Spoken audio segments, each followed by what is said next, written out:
سلام و وقت همه شما بخیر دوستان عزیز.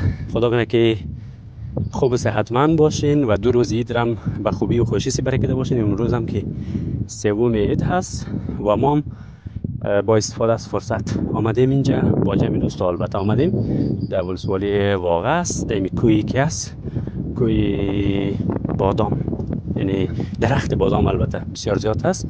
گرچه ما میخواستیم بالا بریم، طرف بالا اونجا بسیار زیاد است و دی ساحه نسبتا کمتر است.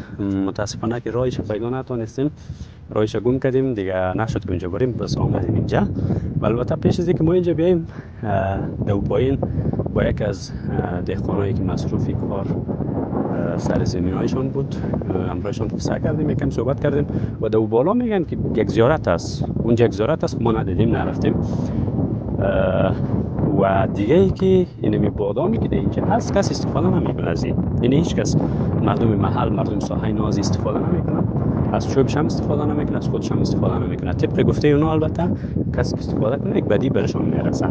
دیگه ما اومدیم اینجا و دهنی بادام یک چه میده کردیم، خوردیم، بسیار زیاد تلخ بود و یگانه دلیلش کسی استفاده نمیکنه، شاید همین باشه بسیار تلخ باشه به اون خاطر.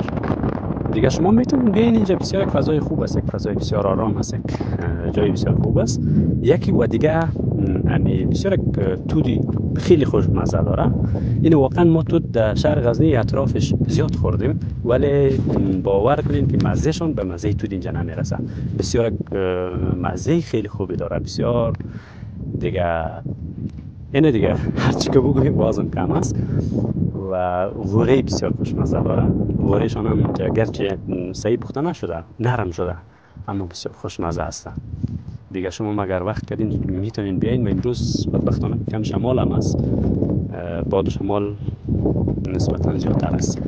شما میتونین باز بیاین اینجا ببینین دیگه از این فضا و از این مکان لذت ببرین. در ادامه بعضی تصاویر دیگه هم هست که باز شما میتونین ببینین.